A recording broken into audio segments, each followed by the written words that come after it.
Take a seed, you plant it, you grow it, you dry it, you roll it, you smoke it, and it goes down smooth. Hey! Spanning the continent to bring you the truth about cannabis and marijuana law reform. I smoke pot and I like it a lot. CannabisRadio.com presents The Russ Belville Show, the voice of the marijuana nation. Hey, this is great, man. Now, here's your host, Radical Russ Belville.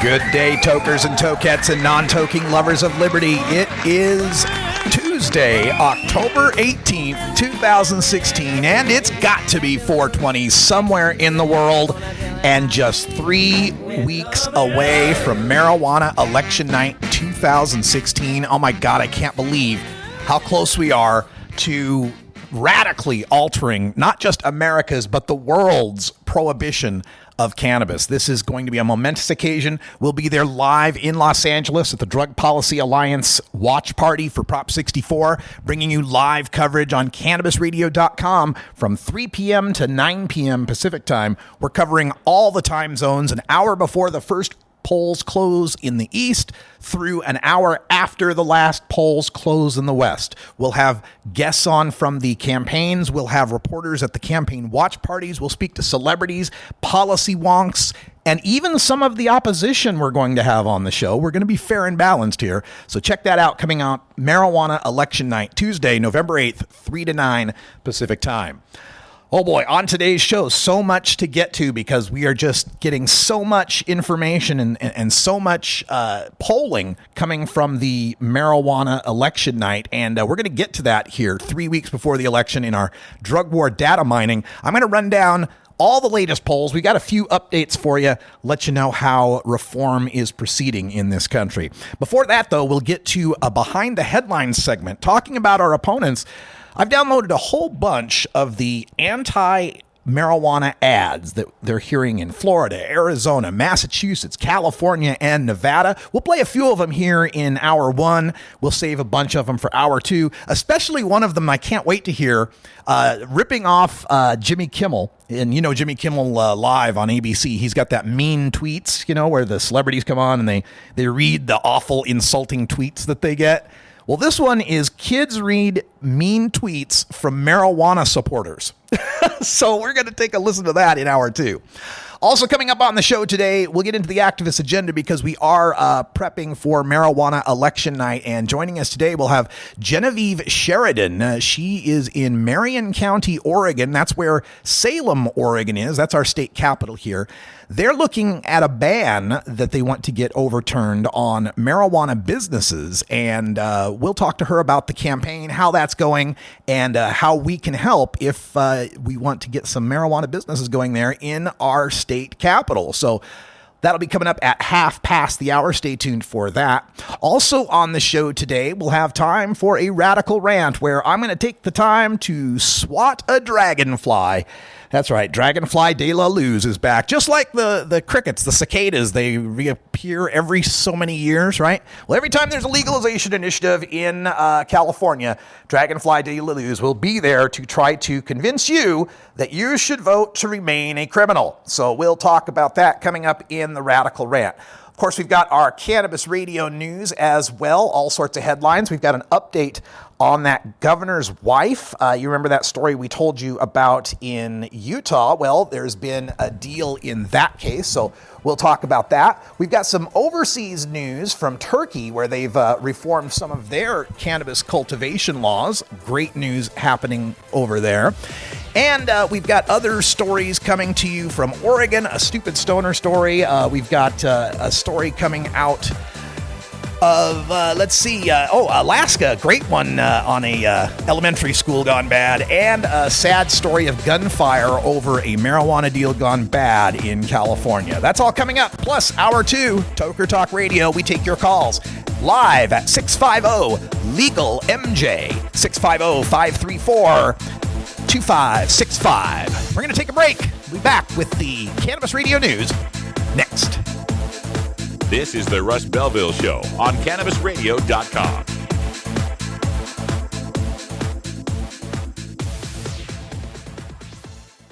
Cannabis use isn't the only thing growing. So are we. Grow with us. CannabisRadio.com.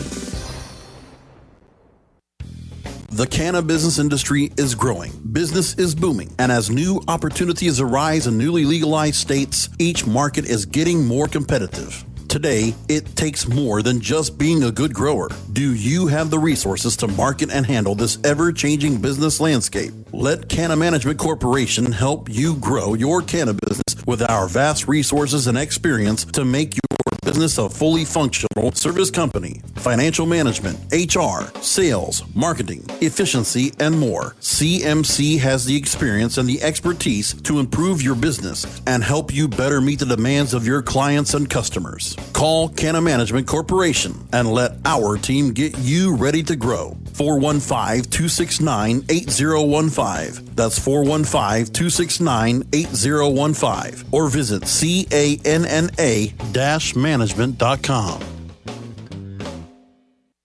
Today I started smoking my weed again. I'm right back where I really always been.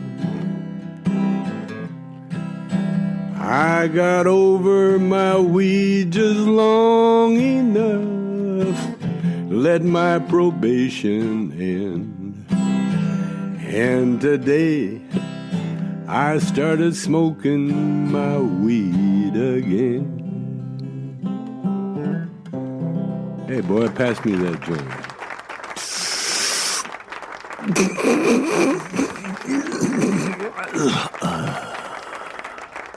Chong's Choice. The Tommy Chong Podcast, only on CannabisRadio.com. You're not high. You're listening to the Russ Belville Show on CannabisRadio.com. Adrian, I ain't finished it. I got Adrian. Okay, maybe you're high, too. New beginner guitars and banjos are often constructed much better than ones built before your time. Why struggle? Get a new instrument or fix the old one. The trusted professionals at the Fingerboard Extension will evaluate your instrument for free. Repairs are priced for people who work for a living. Stop by the Fingerboard Extension downtown Corvallis at 120 Northwest 2nd Street today, or check out its inventory on the web at fingerboardextension.com.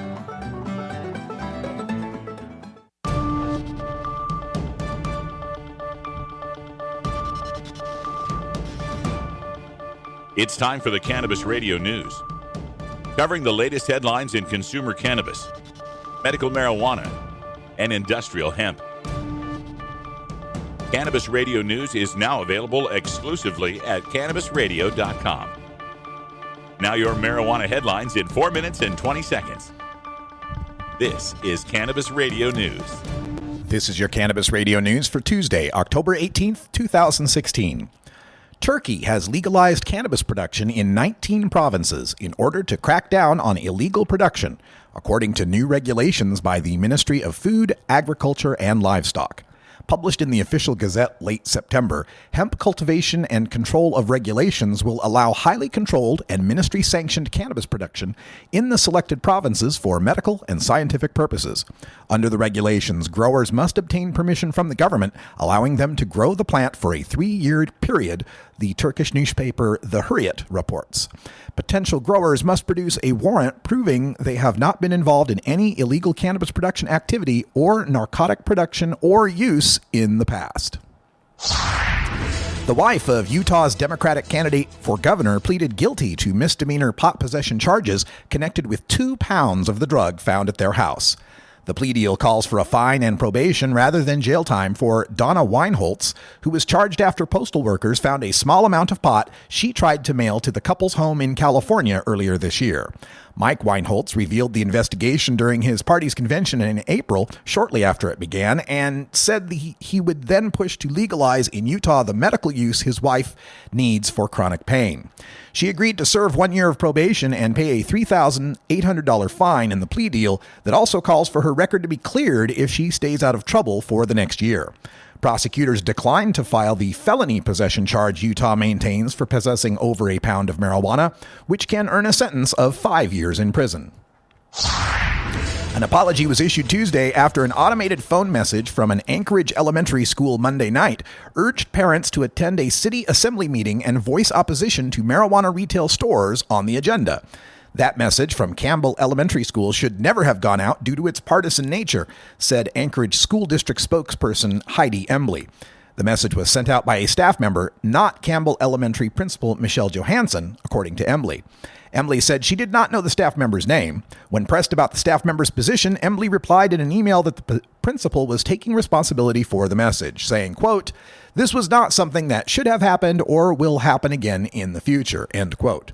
In the message, a female voice tells parents that a marijuana retail store, quote, "quietly passed without public input," end quote, at the last Anchorage Assembly meeting and urges parents to attend Tuesday's meeting to oppose another store looking to open up in the area. An Oregon man faced multiple citations after attempting to trade a large amount of marijuana for a snowmobile owned by a police officer. Jason Owen, age 29, had contacted the snowmobile's owner, who happened to be an Oregon State Trooper, on Craigslist and offered to trade a pound of marijuana in exchange for the vehicle, according to Oregon State Police. The trooper and his supervisor sought a consultation with the agency's drug enforcement section before he and Owen agreed to meet at a local gas station to discuss the deal. When Owen arrived to meet the trooper, he was monitored by an unmarked police vehicle before being stopped by several marked patrol cars. The trooper identified himself and informed Owen he was committing a crime by possessing more than 1.5 pounds of marijuana in his vehicle. A deal over marijuana was at the center of a violent encounter that ended in gunfire, with 1 man dead and 2 people wounded at a rural Sebastopol, California property, Sonoma County Sheriff's investigators confirmed Tuesday. Detectives found both potted cannabis plants and processed pot at the Highway 116 South property Saturday night after they were called to the home by a woman reporting she and 2 others had been shot. Quote, "The argument was about someone owing money or someone owing weed," end quote, Sheriff spokesperson Sergeant Spencer Crum said. Detectives were working to determine the roles of all present at the property, including resident Nathan Proto, age 36, who was shot and killed at the scene, and 2 others who were shot and critically wounded. It wasn't clear who owed whom. Crum said they remained in critical condition Tuesday, and the victims remain unidentified. This has been your Cannabis Radio News for Tuesday, October 18th, 2016. I'm Russ Belville.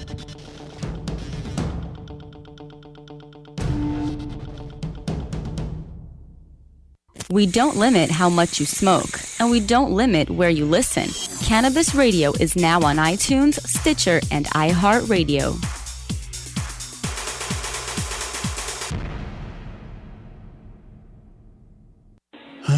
Cash? Sorry.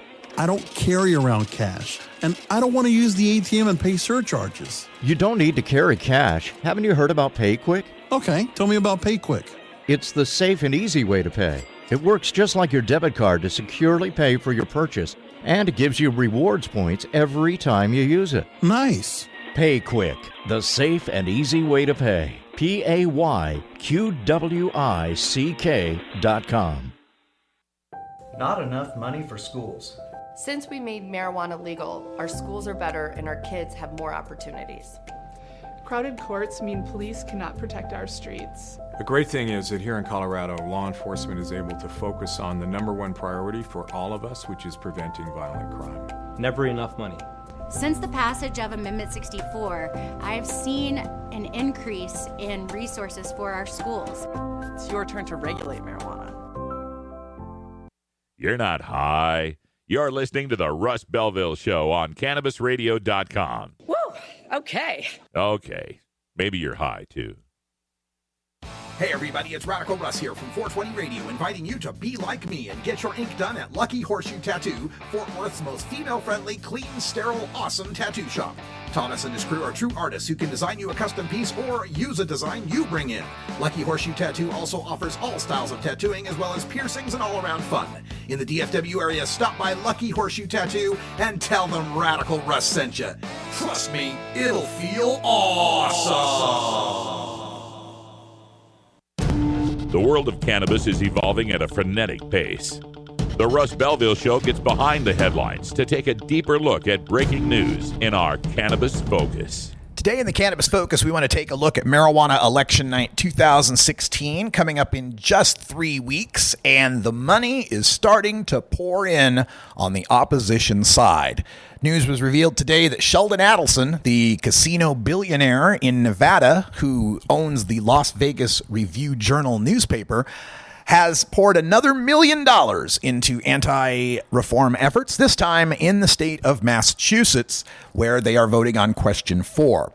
In our next segment, we'll talk about some of the polling that's going on in Massachusetts and elsewhere, but for this segment, we're going to talk about the opposition and what their money is funding, the types of ads that they are running on the news stations, and how these might be having an effect on some of our polling numbers. We'll get to that in the next segment, but now, let's listen to the latest ad coming out of the No on Question 4 campaign. This is some of what Sheldon Adelson's money helps to buy. Question 4 would allow thousands of pot shops and marijuana operators throughout Massachusetts, in neighborhoods like yours. Shops that sell pot edibles that look like candy and high-potency marijuana. In pro-pot states, incidents of drugged driving and fatal car accidents are up. More pot shops than McDonald's and Starbucks combined.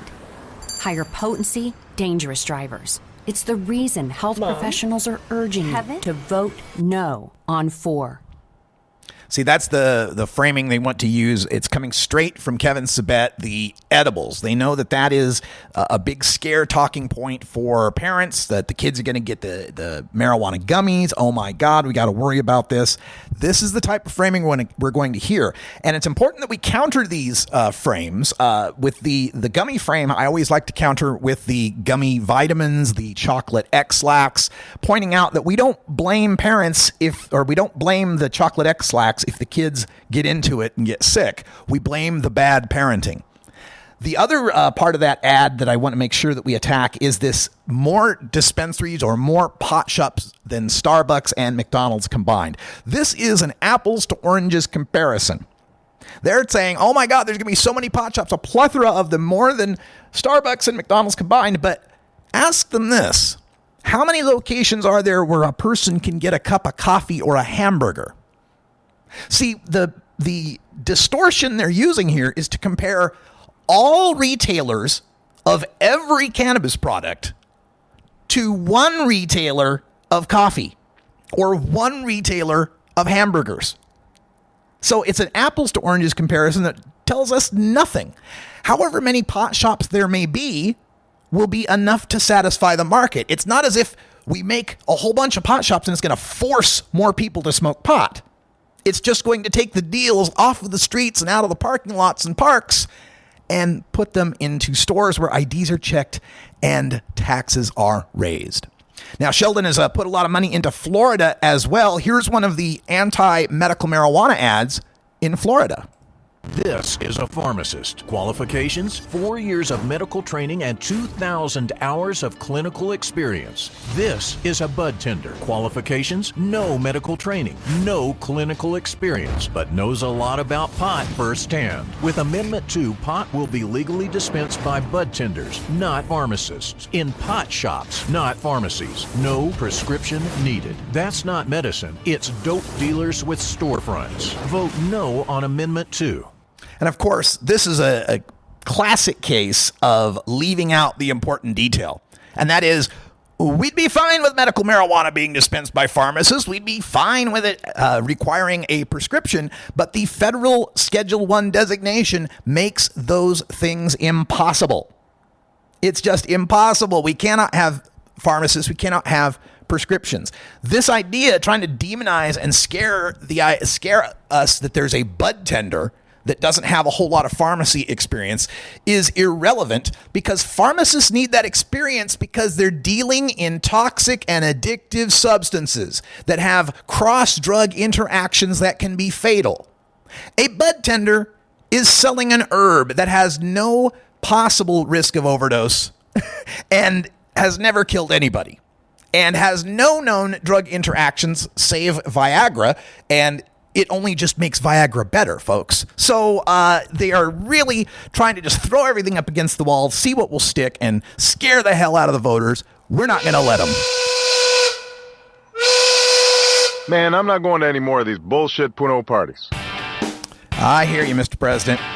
That sound means it's 20 after 4:20 in the Mountain Time Zone. So happy 4:20 to our friends out in the Rockies, the land of my birth. We're going to take a break, and when we come back, we've got our marijuana election night poll update 3 weeks before the election. And in hour 2, we'll play some more of those scary ads.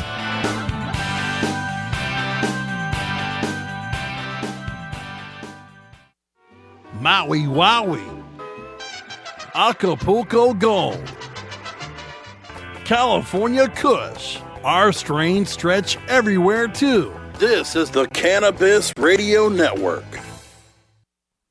Oh, let the marijuana llama tell you something now about a game for your phone gonna make you say, wow! The game's about the game of growing cannabis for cash. Grow the seed, sell the bud, put the savings in the stash. Little by little, your empire grows large. Put different celebrities inside your entourage. You can choose to play with Snoop or me or Cheech and Chong, Cypress Hill, Willie Nelson, Wiz Khalifa with the bong. The name of the game is Hemp Inc., that's the point. Download and play while you light yourself a joint. The business of cannabis should be no crime. Hemp Inc. is even hot-proofed by the man who run High Times. Oh yeah? Get it on Android and iOS today. Marijuana llama out. Got to tend to me own crops, you know. Money don't make itself. Hemp Inc. Previously on the Stoner Jesus Show. St. Peter auditioning to be the Microsoft weed software spokesman. Hey, this is St. Peter for Microsoft. They track weed. Does that mean they're going to track the weed? Is that what this is about, Jesus? I'm not going to be tracked, Jesus. I'm not going to have my fucking weed tracked, and I'm not going to have fucking Microsoft track me back to my fucking house through my weed to where they fucking spied on people with that goddamn Xbox camera. Fuck this. Fuck Microsoft. Fuck this bullshit. The Stoner Jesus Show, live Mondays, Wednesdays, and Fridays at 8 p.m. Eastern, 5 p.m. Pacific. Or find the Stoner Jesus Show podcast on demand at CannabisRadio.com and StonerJesus.net. Peace, bitches. You're not high. You're listening to the Russ Belville Show on CannabisRadio.com. Could be Russia, but it could also be China. It could also be lots of other people. It also could be somebody sitting on their bed that weighs 400 pounds, okay? Okay. Maybe you're high, too. When you are starting up a medical cannabis business, you want a fired-up lawyer who understands the needs of cannabis consumers.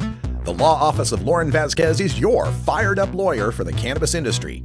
Visit her website, fireduplawyer.com, or call 1-855-MMJ-LAWS for more information.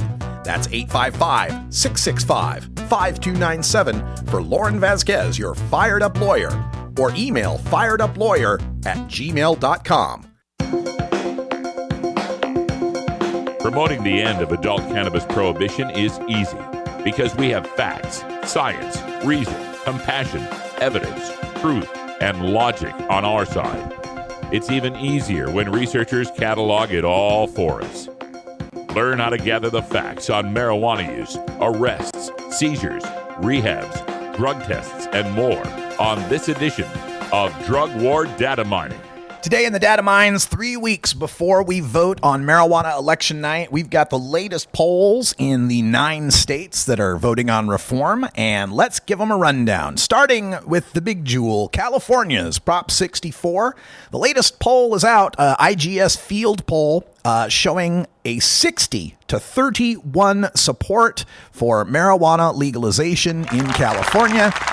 60-31 IGS field poll with 70 support for Democrats, 65 from independents, and 40 from Republicans. Support's greatest in the LA area, 71%. San Francisco Bay Area, 61%. Lowest support in the Central Valley, still at 50%. So good news coming out of the field poll. That backs up a Survey USA poll from 2 days ago that showed a 51-40 support, far lower support, but still above majority. This may be a bit of an outlier because 2 previous polls in September were a 58-34 and a 60-36. Another Survey USA poll back in September was a 52-40.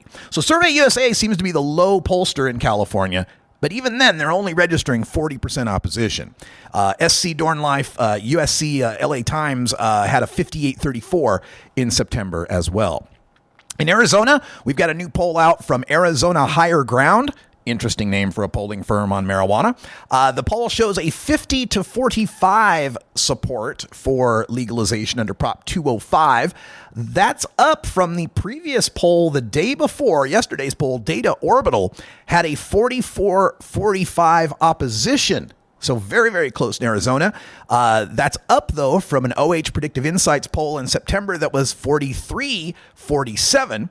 And, of course, Arizona Republic and Cronkite News in September had a 50-40 poll. It's looking very close in Arizona, just barely scraping support above opposition. Advertising could make a huge difference in Arizona. We need every vote we can get there. Now, looking at Nevada, newest polls out of Nevada include a Ben Dixon and Amandi poll that showed a 47-46% plurality support for the question 2 in Nevada. A similar poll out of Suffolk University conducted the same time, end of September, showed a 57-33 support. And a mid-September poll from KTNV showed 53-39 support. The Ben Dixon poll may be an outlier. It may also have something to do with that being a poll commissioned by the Las Vegas Review-Journal, the newspaper that is owned by Sheldon Adelson. So I'm going to stick with Nevada being in the 53 to 57 range and looking good for legalization to pass. Coming out of the state of Massachusetts, we are finding poll numbers that show some bare support, looking good there. Massachusetts Western New England poll, end of September, showed a 55-39 support for legalization. A WBZ poll at the end of September showed 53-40, and a WBUR poll in September showed 50-45. However, there is high-profile opposition from the state's governor, the mayor of Boston, and other officials. And Massachusetts could be a difficult one to pull off, but still looking somewhat promising. We don't have a whole lot of polling coming out of the state of Maine. The most recent poll was a mid-September poll by the Portland Press Herald showing a 53-38% support. So of our 5 states that are voting on marijuana legalization, if I were to rank them in order of how likely they are to pass, I would say California is most likely, followed probably by, let's say, Nevada, Maine, Massachusetts, and Arizona in that order. Now, taking a look at the medical marijuana polls, Florida is the big jewel in this campaign. And of course, keep in mind, in Florida, constitutional amendments need 60% to pass. 50 won't do it. The latest poll coming out of WESH and Public Policy Polling shows a 69-24 support for medical marijuana Amendment 2 in Florida.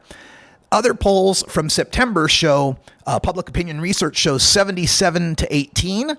Florida Chamber of Commerce shows 73-22. And St. Leo University shows 69-31. However, in mid-October, there was a poll from Breitbart News and Gravis Marketing that showed only 54-35 support in Florida. I'm going to consider that an outlier as well, considering the source is Breitbart News.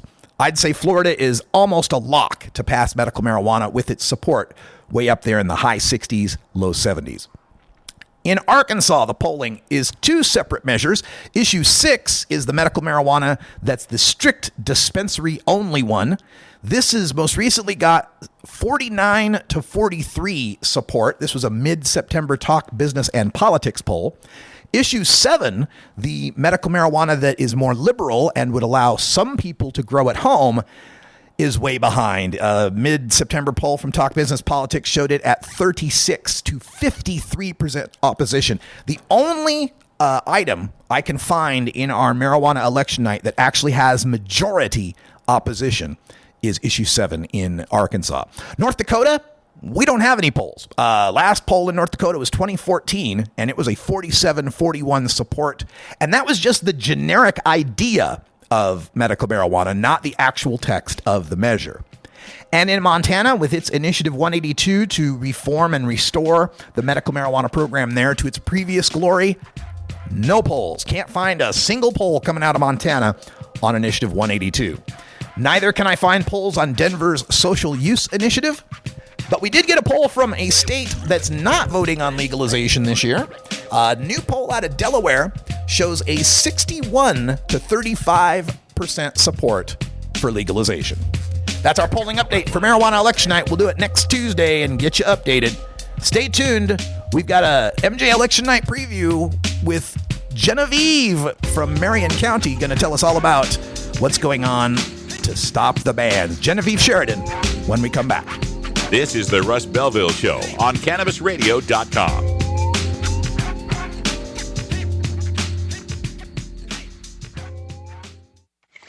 How high do you like your profit margin? CannabisRadio.com. Play as Ted Growing, expelled botany sophomore and the biggest grower in town, only on Weed Firm Replanted. Available on the App Store and Google Play. It's a lot of work being the biggest grower in town. Maintaining a room full of plants while dealing with a slew of eccentric customers? From a hardcore partier to the curious neighbor next door. Is anybody home? Help me expand my bud business by unlocking new strains, customizing my grow room, and completing challenges that you can't get enough of. Grow your empire so big you can see it from space. Low on funds? Don't worry. Weed Firm Replanted is free to download. Download Weed Firm Replanted for free on the App Store and Google Play today. Get growing, Mr. Growing. Lisa was an amazing girl. She loved boating, photography, drama. Nothing could stop the cancer. She was only 17. She had surgeries, hundreds of chemos, radiation. All they could do was try to make her feel better. We did lose Elise in September. It was horrific. I don't know why anyone would choose to deny her relief by denying her access to medical marijuana. Yes on 2 is compassion for those still fighting. You're not high. You're listening to the Russ Belville Show on CannabisRadio.com. What would you do if you were elected about Aleppo? About? Aleppo. And what is Aleppo? Okay. Maybe you're high, too. The Russ Belville Show is proudly sponsored by the Marijuana Business Association. The MJBA, called by NBC News the Cannabis Chamber of Commerce, is the fastest growing business association in the fastest growing industry in America. I've been working with the MJBA for years, and I personally invite you to join the MJBA. MJBA also publishes the popular MJ Headline News on Facebook and the MJNewsNetwork.com and Marijuana Channel 1 on YouTube. Visit mjba.net for more details.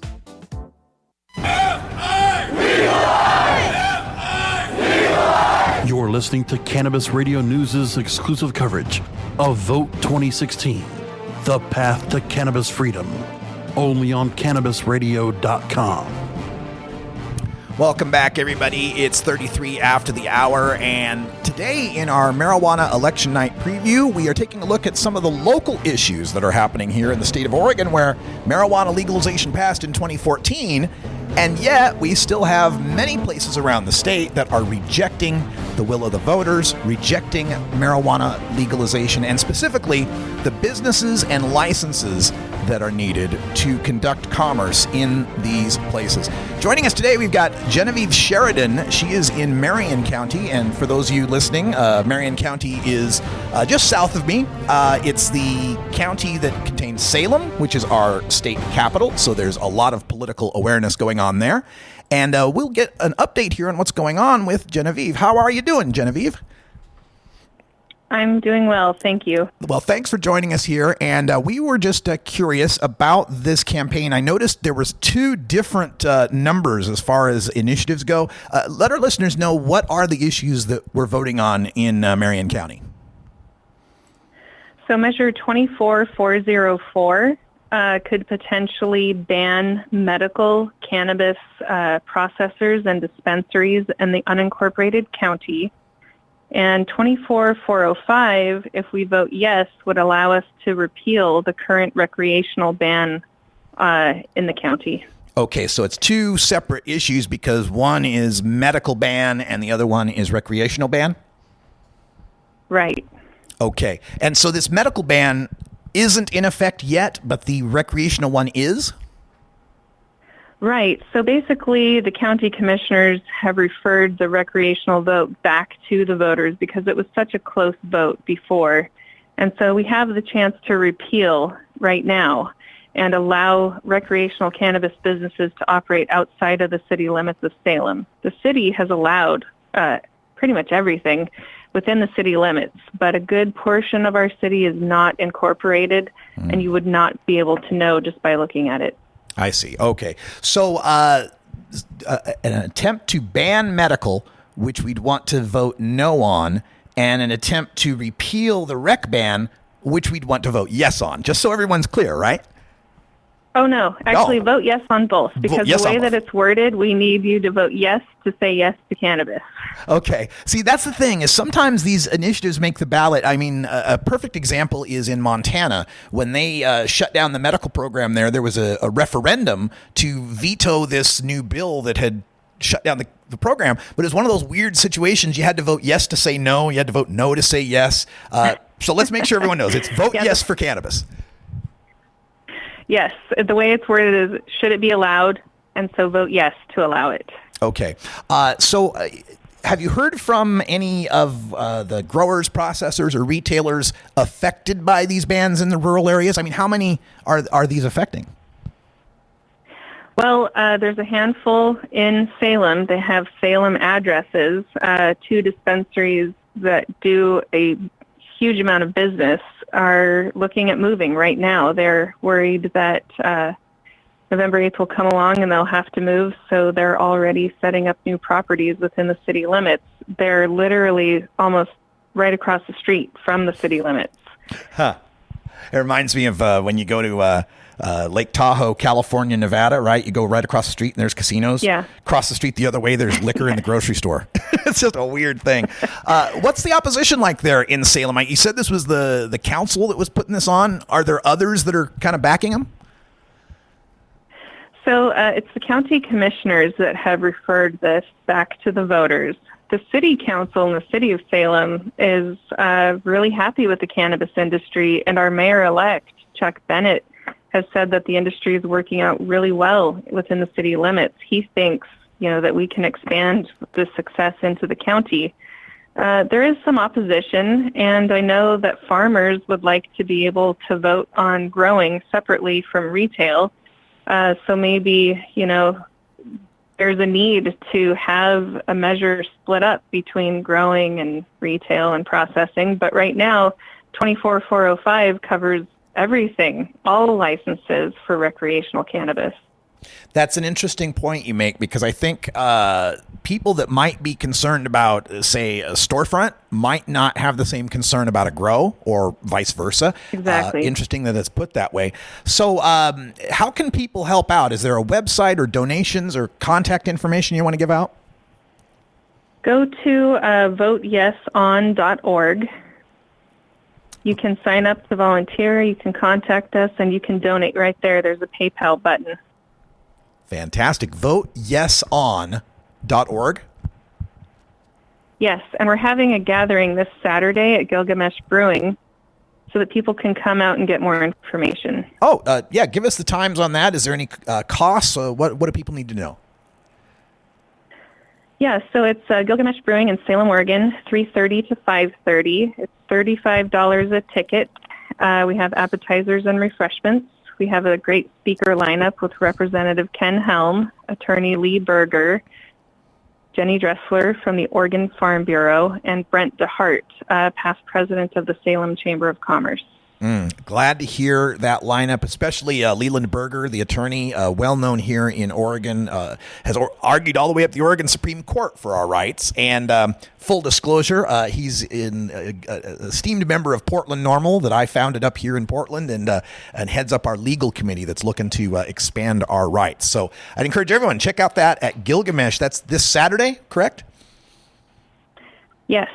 October 22nd. All right. And this is grassroots activism in action, people. We can affect these changes at the local level so much more than we can at the state or even the national level. But people aren't too aware of these things. Has it been tough to get the awareness out there that there's this local measure for people to vote on? Most voters have no idea that these measures are on the ballot because they thought that they voted yes already, and they're not sure why we're revisiting this again. A lot of people don't understand about the zoning and taxation of cannabis, so it's a lack of knowledge, but just a lack of awareness. So it has been difficult. We are also trying to form a chapter of Oregon Cannabis Business Council here in Salem so that we have a hub for all cannabis businesses to be able to go to and share information, and right now that's really lacking. What would you say to critics who would say, look, Salem, the city limits, has plenty of pot shops, plenty of that stuff going on. Why do we need to move it out here in the country? We don't like the pot out here in the country. How would you convince them? I would say OLCC has some of the strictest security rules I've ever seen, and no farm on this planet has stricter security than an OLCC farm. And people are afraid that they will see tasting rooms popping up in the country, but it is not legal to consume on site at a dispensary, so that fear is, not well-founded. But a lot of people just don't know, and they're worried about all these big fences around OLCC grow sites, but those are necessary. And, there's not a lot of profitability out in the countryside for a dispensary. So just supply and demand, they're not going to pop up everywhere in the country.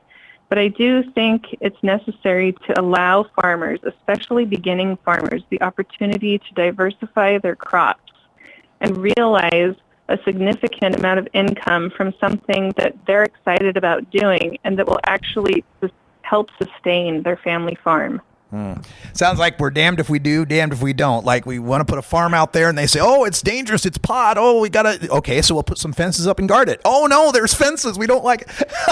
I admire the work you're doing, and I really hope that those both of those initiatives will pass down there in Marion County.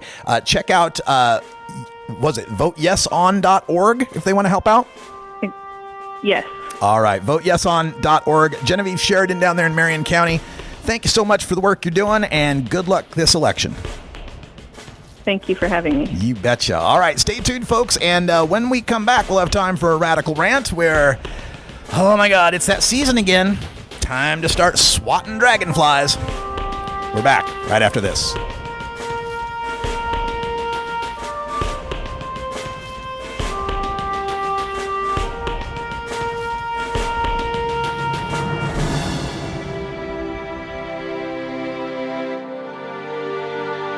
This is the Russ Belville Show on CannabisRadio.com.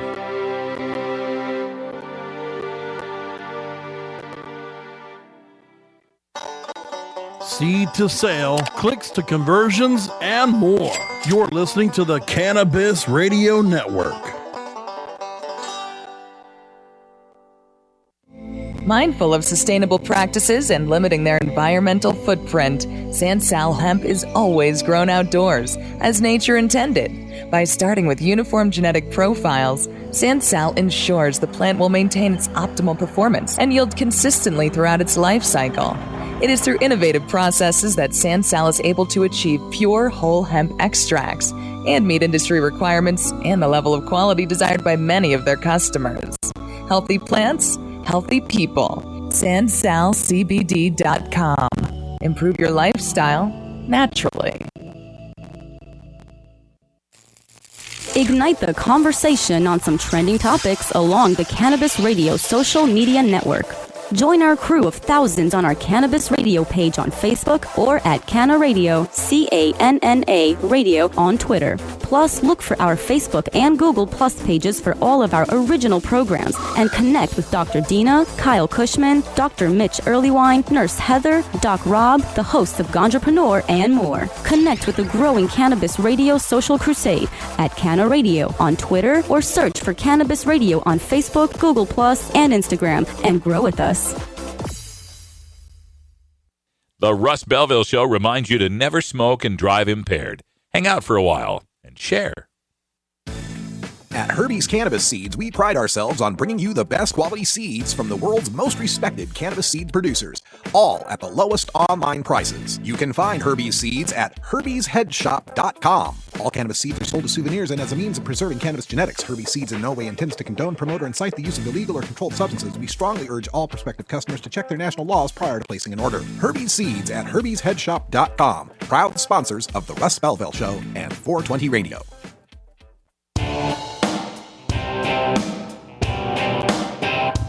We must wage what I have called total war against public enemy number one. I support a change in law to end federal criminal penalties for possession of up to 1 ounce of marijuana. That marijuana, pot, grass, whatever you want to call it, is probably the most dangerous drug. Some think there won't be room for them in jail. We'll make room. I experimented with marijuana a time or two, and I didn't like it and didn't inhale. And one major responsibility is to encourage people to use less drugs.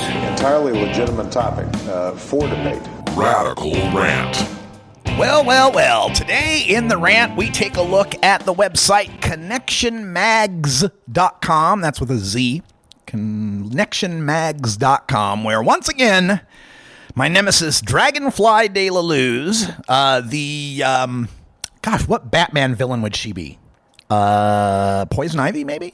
Anyway, the Poison Ivy to my Batman has once again appeared to fight against marijuana legalization. She was there in 2010 during the Prop 19 campaign, spewing her dragon lies, and she's back again for Prop 64, spewing more of the dragon lies. This one here is entitled 8 Reasons Why Californians Should Vote No on Prop 64. It's pretty much a reduction of an earlier article she wrote on another website called 14 Reasons Why Californians Should Vote No. And one of the things I'm really happy about in this is that the comments section is being littered with people that are calling her on the bullshit, and in doing so, linking to my 2 High Times Radical Rant articles debunking everything she says. I couldn't be more proud. Thank you, people, for spreading the information. But let's take some time on this show to do the same damn thing. So let's start with myth number 1. She says, length severely edited, blah, blah, blah. And there's alternate versions. Okay, so she says, myth number 1, Prop 64 will bring tax revenue to fund schools, healthcare, and infrastructure. Fact, no tax revenue will go to the general fund under Prop 64. And it says, Prop 64 states that none of the tax revenue from recreational cannabis will go to the general fund. All would go to the California Marijuana Tax Fund, which becomes a slush fund for Governor Newsom eventually, and it'll have corruption and cronyism. It'll be awful, it'll be terrible, and it's quite different from everything else going on in the other states. Well, this is a bit of conjecture, and it's based on some misdirection. First of all, it is true that Colorado, Oregon, Washington State, Alaska have earmarked marijuana tax revenues to benefit schools. That is true. And it is also true that California has not earmarked that money to benefit schools. It is true that in the other states, the marijuana is going to various funds, including the general fund. It's true that in California, it's not. It's going to a specific marijuana tax fund. But here's the part that's left out here. California is different than the other states when it comes to how it allocates its money. If you've ever followed anything about California propositions and ballots and tax initiatives, taxes were one of the first things that were attacked by activists back in the 80s trying to reduce tax burdens and such. So there's all sorts of law about how the taxes can be raised and where they can be spent and how they have to go. And it makes a situation where if we put the marijuana tax money in the general fund, that's where it becomes a slush fund. That's where the legislature can appropriate and move and redirect the money any way they like. Only by creating a separate marijuana fund can it have the direction as to where that money should go. So that was a necessary part. The general fund would have screwed us. It was actually necessary to put it in the marijuana tax fund.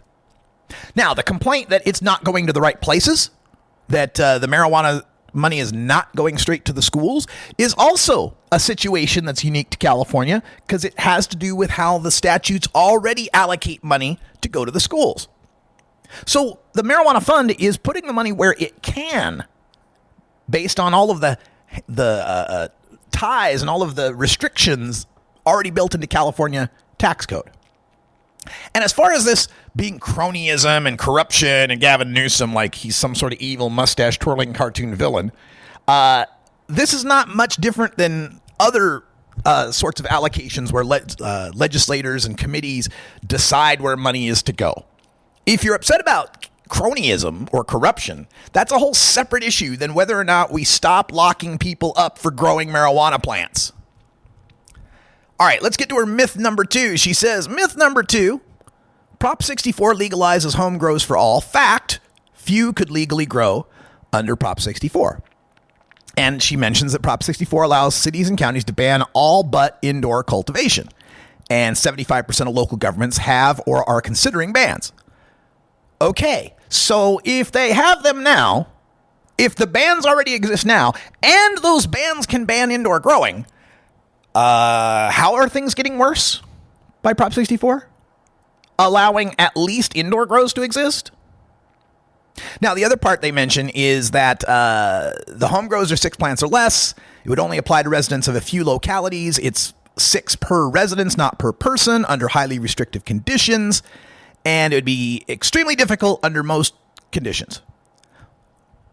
More difficult than now, Dragonfly? When people can get felonies that put them in jail for 2 to 3 years for cultivating one plant, it's going to be more difficult when you can grow 6 in some places. Okay, whatever.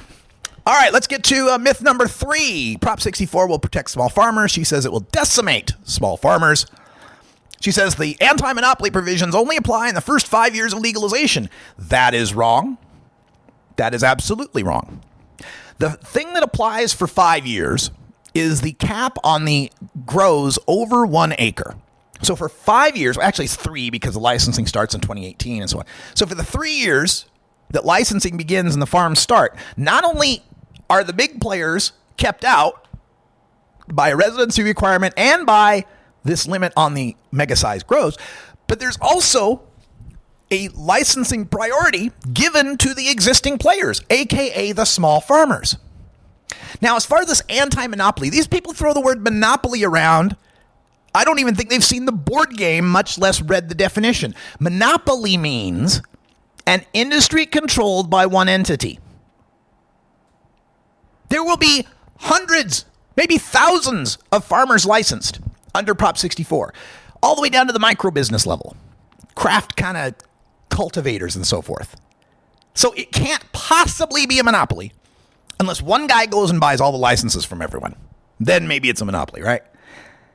No, in fact, in Prop 64, there are 2 or 3 different provisions that specify in the awarding of a license, the commission is going to take into account whether or not this would lead to an excessive geographic concentration in any particular area, whether it would lead to an excessive concentration of licenses for any one entity, and specifically uses the word monopoly when it describes that.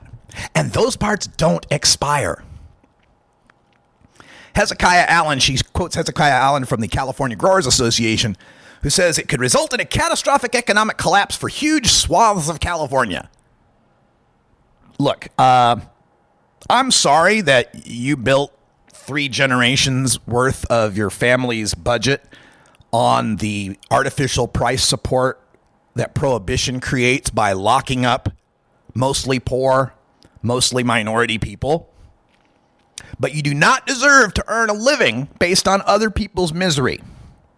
Whether or not it's going to affect the Emerald Triangle's economic structure is not reason enough to continue criminalizing people and to throw a monkey wrench into the progress of the nation and the world ending prohibition.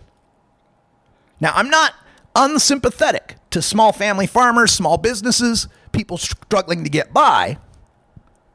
But if this were 1855 and you were the, say, auctioneer at the slave auction, and you were complaining to me that, oh my God, the Emancipation Proclamation is going to put me out of business, I'm not going to have a whole lot of sympathy for you. If you're a buggy whip manufacturer in 1896 worried about these new automobiles they're inventing and to put you out of business because you won't be making no buggy whips no more, sorry, find a new job. Find a new industry. Change happens to everybody. I used to be a professional musician. Did I like it when karaoke came into play in the late 80s, early 90s and started putting club gigs out, started replacing live music with canned music and drunk singing it? Wasn't happy about that at all, but times change, and I found a new gig. All right, she says, Prop 64 is a myth because it's the myth is Prop 64 is necessary to reduce drug arrests. She says Prop 47 has already made Prop 64 obsolete. You got to love this. She's basically copying one of Kevin Sabet's talking points. We don't need to legalize marijuana. Why, we've got decrim. Nobody that possesses any personal amount, they just get a ticket. And well, Prop 47 defelonized a lot of these crimes, and my goodness, nobody goes to jail for weed, except the people that do. Except still, there are 8,800 felony marijuana charges in California every year. It's just disgusting to hear people that smoke pot cribbing from Kevin Sabet. But I'll tell you what, if Prop 47 is made it unnecessary to legalize, if decrim is so wonderful, if Prop 215 protects everybody, well then why are we bothering to legalize California at all? Why push CCHI? Why push MCLR? Why push any legalization initiative if everything's so cheery and rosy in California? Oh, I know, because with CCHI and MCLR, different people get rich. That's really what this is about. This is opposition to the business plan. Oh, I don't like this because it'll make it difficult for me to get rich. Without a consideration of the people sitting in jail now, currently now, sitting in a cell for their misdemeanor or their felony marijuana arrest, who would have the opportunity for retroactive resentencing, early release, and expungement of their record. But no, we can't help you guys out because Sean Parker might make money, or some big grower might make money, or some farmer in the Emerald Triangle can't get $1,200 for a pound anymore. You have to stay in prison. Sorry. We'd love to let you out, but you're going to have to wait till 2020. Of course, you'll be out by 2020, so what's the difference? Myth number 5 that she lists in here in this Dragonfly de la Lue's 8 Reasons piece. Prop 64 creates no new crimes. She says it creates new crimes for teens and young adults. This one is absolute and utter, unmitigated bullshit. She says it creates new crimes that don't exist today, including possessing more than an ounce, 6 months in jail, or a $500 fine. That's a crime now. If you have more than an ounce, you are subject to 6 months and a $500 fine. She even tries to pull this, if you share a joint, you're going to get jail time, right? She says teens and young adults aged 18 to 20 could get a fine, 6 months, $500 fine for sharing a joint, even though it's not a crime today. Wrong! It's a crime today. Delivery is a crime today. Gift is a crime today that is worth a $100 infraction. And it's still worth a $100 infraction because, once again, Dragonfly, you read paragraph A and failed to go to paragraph B. Paragraph A that says, except as otherwise listed, or except as otherwise noted in law, you get $500 fine, 6 months for passing a joint. And then paragraph B says, if it's under an ounce, you get a $100 ticket. I am just sick of the willful misinformation campaigns that we hear from the Stoners Against Legalization in every state, every year, and by God, wouldn't you know it, almost every one of them has a financial attachment to the medical marijuana industry. What a surprise. Just as surprised as I was to find that Patriot Care in Massachusetts is against the legalization. The medical marijuana company, Patriot Care, they're against it. They know where their bread is buttered. They like it.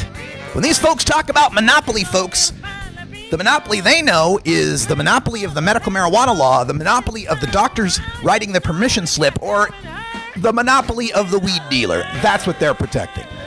Back for hour one. Thanks for joining us. Until next time, take care of each other, tokers. This is the Russ Belville Show. The Russ Belville Show is blogging and podcasting daily at RadicalRuss.com. You take a seed, you plant it, you grow it, you dry it, you roll it, you smoke it. You take a seed,